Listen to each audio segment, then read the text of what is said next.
All right, everybody. Welcome to the first episode of the Old Town Pro Team Spotlight. I'm excited to interview a couple of my teammates tonight. My name is Jeff Malott. I'm part of the 2022 Old Town Pro Team. And what we're going to do, we're going to have a 5-episode series highlighting our 2022 Old Town Pro Team. Tonight, I've got two of my teammates with me, Anthony Garcia and Ryan Backa. We're going to talk to them about how they got their start in kayak fishing and how their 2022 has been going so far. It's going to be a fun time. Gentlemen, thanks for jumping on here with us tonight. It's going to be a good one.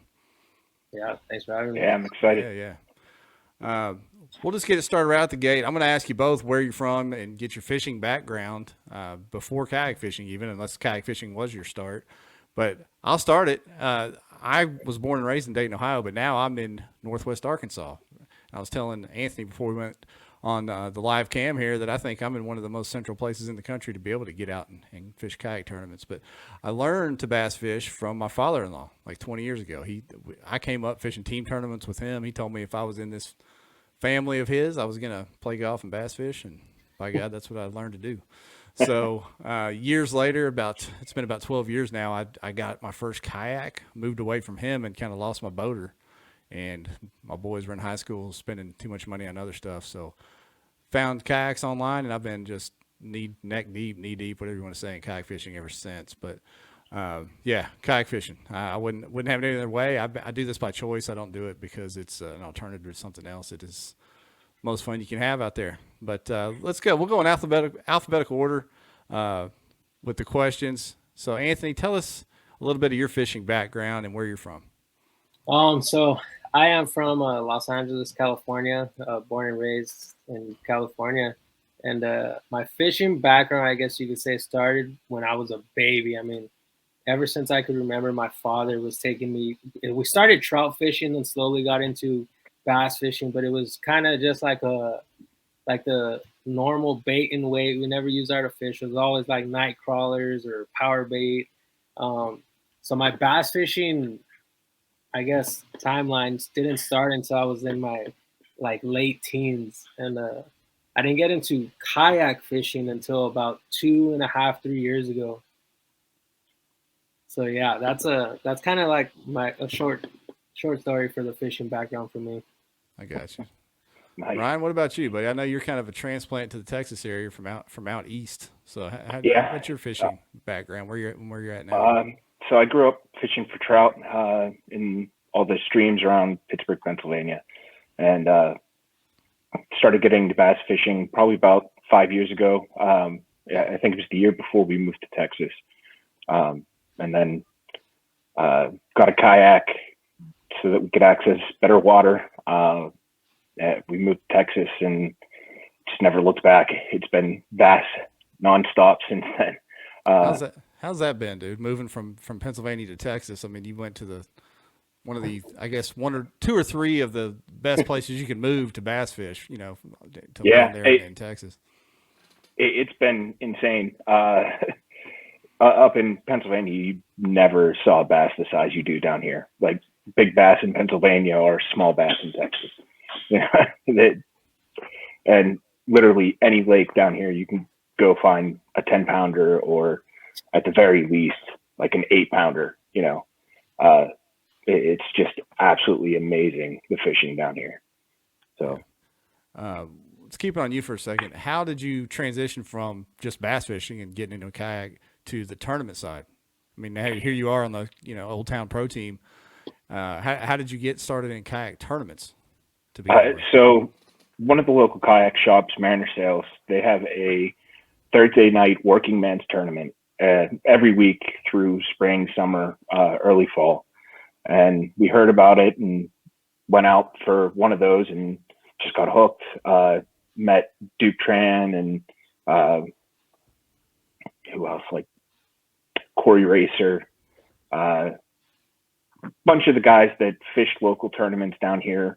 And they convinced us to go out to an NTXKC, which is the local trail, and it just grew from there. And we just love traveling all over the place, fishing these different lakes and everything. So it's just been kind of our vacation type stuff. Is we go out fishing these bigger trails to get away from Texas heat and stuff in the summer. And yeah, that's pretty much how we got started.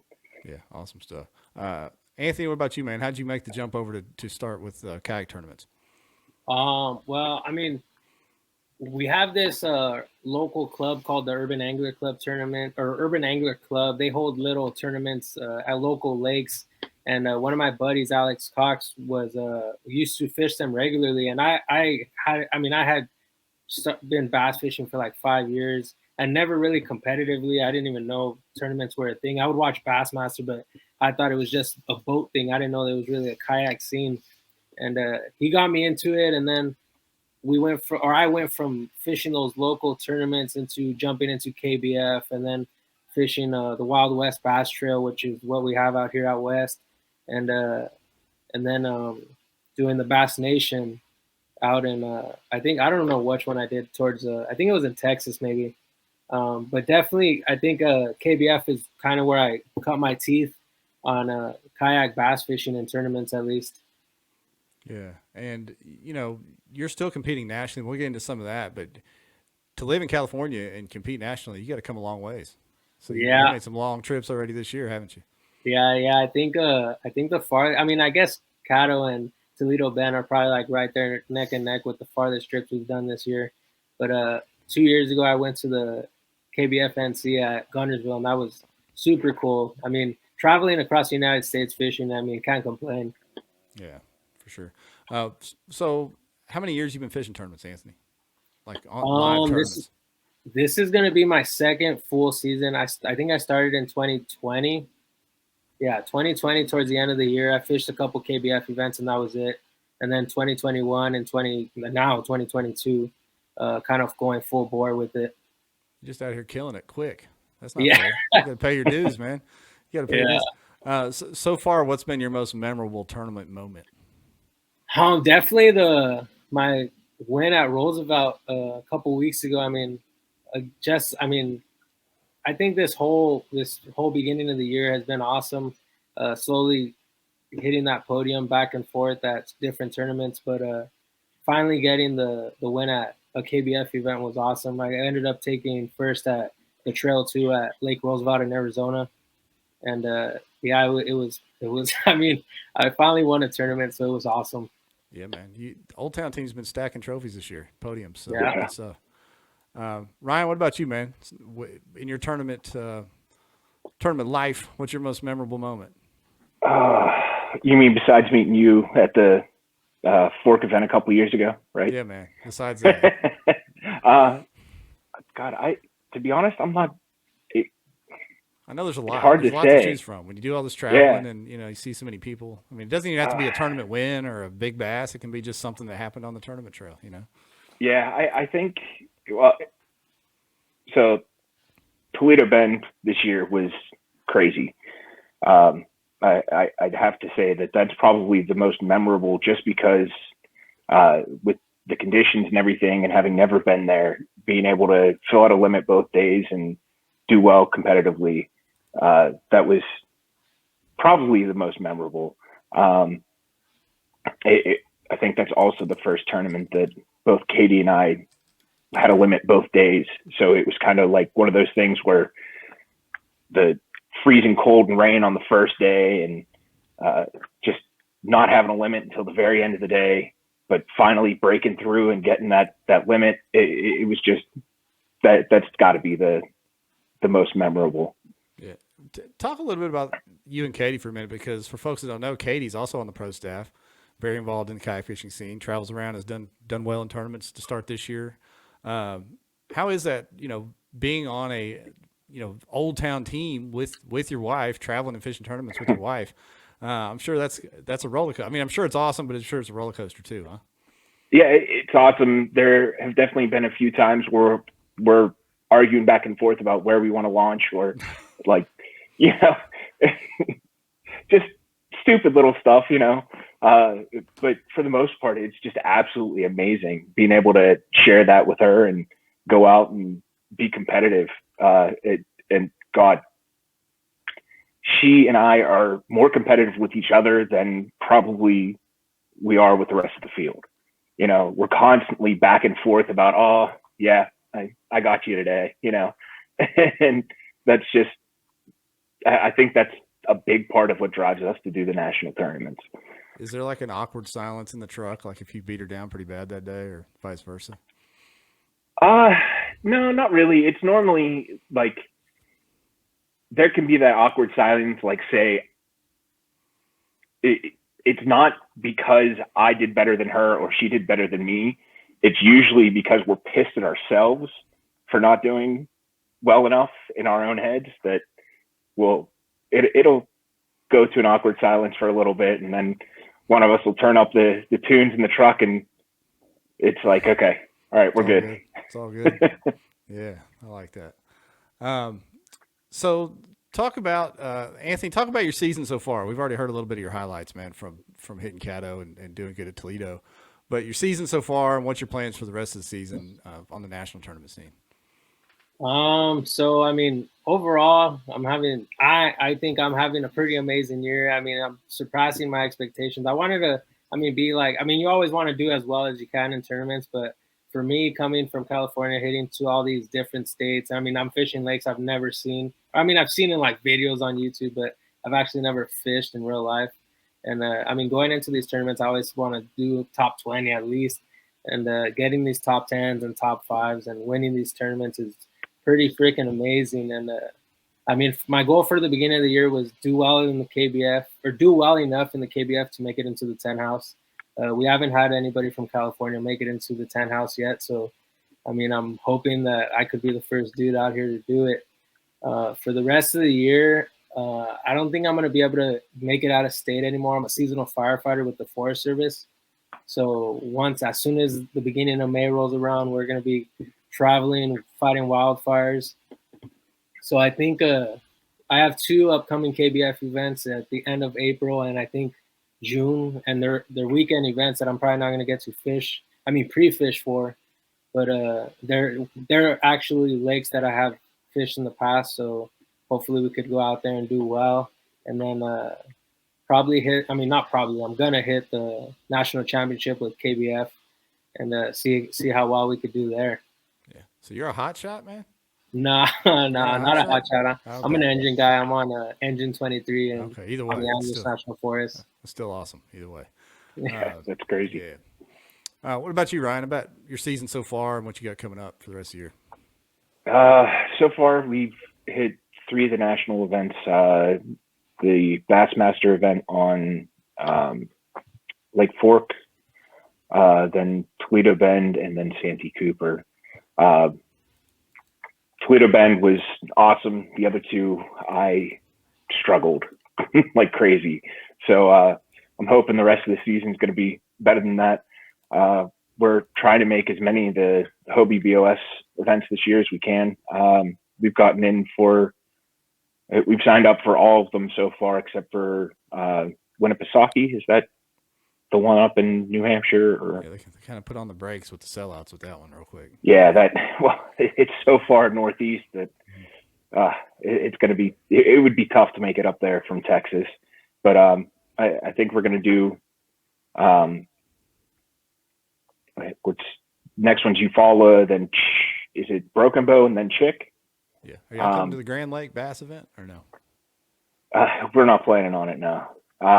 We originally thought we were going to, but we decided we'd rather chase the Hobie stuff. So yeah, I got you. Yeah. What's funny is talking about that event not selling out up there in the Northeast. I think they had 60 people sign up the first day. Yeah. And last year, if that would have happened, you'd have thought that was an amazing first day. So I think we got a little bit spoiled. I think we got a little bit spoiled too quick on these signups, but I think they'll. And there's still plenty of time for it to sell out too. Yeah, they'll do good up there. So all these events are having good turnouts for all the different organizations. So that's good stuff. Keep it here since we got you here, Ryan. What is your favorite technique, man, that travels with you no matter where you go? I've got to say a shaky head. Shaky head? I love throwing a shaky head. I catch my biggest bass has come off a shaky head. And whenever I'm struggling with anything else, that's the first thing I go to change it up. But It's definitely between that and Texas rig, but I got you. yeah, I like that. definitely Consistent. leaning towards shaky head. All right, Anthony, what about you, man? I know you're coming a long way, so you got to have some techniques in the bag that you always have ready to roll. What's your favorite technique if you had to pick one? It's probably gonna be the 2.8 Kitech on a little 1/8 or 3/16 ounce jig head. I mean, if I could throw 1/8 ounce Kitech or the 2.8 Kitech, I'll throw it. I mean, that thing just catches fish wherever you go. I mean, Yeah, you can't really do it. no underspin, nothing, just straight up jig head. No, just a 1/8 ounce with the 2.8. For some reason, it just falls super slow, and those bass inhale it. I mean, you could throw it in deep water or shallow water, and it's not weedless because it has an exposed hook, but because that hook's on top, you could just slow roll it down the bank, and it'll bounce off cover perfectly. Giving up the juice. I like that. Um, so, kind of to go along with that, if you could pick, if you're going to a lake and you get to pick the perfect body of water, uh, set up just how you like it, what would that be? You want a deep, clear lake, shallow, muddy grass lake? What's your favorite body of water to go fish? Um, I actually don't know. That's a hard question to answer. I think just because I'm from California and all we have is deep, clear reservoirs, I'll probably go with the deep, clear reservoir just to kind of keep it at home and familiar. But I don't mind freaking throwing a black and blue chatterbait in muddy water. I guess not. That W down there on Caddo, you did all right. What about you, Ryan? If you could just pick the conditions, pick the type of lake you're gonna get to fish a tournament on, what would it be? Lowland grass lake. Lowland Yep. grass lake. Yeah, something like Athens, where it's not super dirty, but it's got a dark color to it and just grass everywhere. Yeah, I'm up here in the Ozarks and White River Lakes. I'm all about those deep, clear, rocky lakes, no grass, standing timber. So I feel most comfortable there. But I like fishing shallow, but I don't like fishing grass. So I like these rocky lakes up here. So what are you guys both rolling in this year as far as your rides? What boats are you rocking with in 22? What are you rolling with, Ryan? I've got a autopilot and the big water as of right now. Obviously, I can't use the autopilot for Hobie, so I've been using the big water most this year. Actually, I've been in that boat for about 4 years now, so I can't go better than that. It hasn't let me down yet. And look, you're a tall, big guy like me.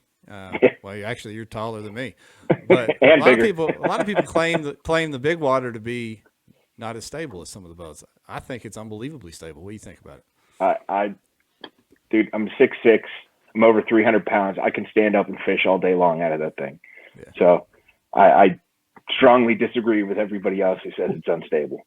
Yeah, I know the hull's designed to have a little more rock to it because it is called the big water. Yeah. Take waves and stuff, but it's got great secondary stability. I never have had a problem with it, coming close to rolling. I know the Sportsman 106 and 120 have that flatter hull design on the bottom, or that more of a pontoon style hull where it doesn't rock as much, but I can't imagine it being more stable. Anthony, what about you, man? What are you rolling in this year? So I've only fished one Hobie BOS tournament, and for that one I borrowed my dad's PDL 120. But for the past 2 years, I've been fishing all my tournaments out of the Sportsman Autopilot 120, and I mean I started in the PDL 106 and then went to the Autopilot 120 right after that. So it's crazy. I mean, that thing's amazing. That's having spot lock on I mean, just having spot lock in general is absolutely nuts. Yeah. I'm rolling with a big water 132 again. I've been in a big water since it was called the Predator, since it first came out in 2016. I just, love that boat. Love the way it sits up for me, putting stuff under the seat, all the storage I can put in the back, and I like how fast it is for a pedal kayak. I mean, you can cover some water in that thing. And then I've got an autopilot 120 as well. Ryan, do you have a 120 or 136 autopilot? 136. Okay. I was going to ask if everybody here had a 120, why the 120s? I switched back. I had a 136 before when they first came out. I switched to a 120 just so I could turn around quicker in tight spaces. Yeah. But I mean, they both have unbelievable amount of storage. I mean, you can carry 2 crates behind you, a cooler, and everything else you want to put back there. Yeah, there's a ton of storage in those things. Yeah. The only thing that drives me nuts, especially with coming from the big water Predator, the underseat storage is not there. So you've got to get used to using those side pockets down the side. But I really can't complain about it. You know, there's so much storage in the back, and with those side pockets on the side, you still can carry everything you need to. And it's so nice that the way the autopilot is, you know, plug and play out of the box with how it's pre-wired for the motor. The battery sits perfectly under the seat. You're not having to like put the battery in the tank well or put it up in front of you or whatever. I mean, it's all just for a guy like me that's not very handy. I like that I can just take it out, plug it in, put the battery in it, and I'm fishing. You know what I mean? I don't have to do a whole lot with it. So yeah, love that. All right. So what's next on the schedule for you, Ryan? Coming up soon. Next is, well, I've got a local event this weekend on Lake Whitney in Texas for the NTXKC trail. And then after that is Eufaula for Hobie BOS. I think that's 2 weeks away. So really looking forward to that one. And what's coming up for you, Anthony, soon? The next event would probably be at the end of April, KBF San Vicente in California. I think it's like El Cajon, California. Super Southern California, down by San Diego. Awesome. Yeah, I've got a few coming up local, and then it's back-to-backs almost. I'm going to Grand Lake, then to Eufaula, Broken Bow coming right up right after that in May for the BOS. Yeah. May try to hit another bass event in May. I'm not sure, but I have to get clearance from the off-duty supervisor first. You know, well, you don't know how that goes, Ryan, because you go together. You don't know how that goes. I don't. Yeah. But anyway, hey, we're gonna wrap this up tonight. First episode of the Old Town Pro Team Spotlight. We are excited to tell you guys a little bit more about each of the pro team. We'll have 4 more episodes coming out soon. Appreciate everybody watching. We'll see you on the next one.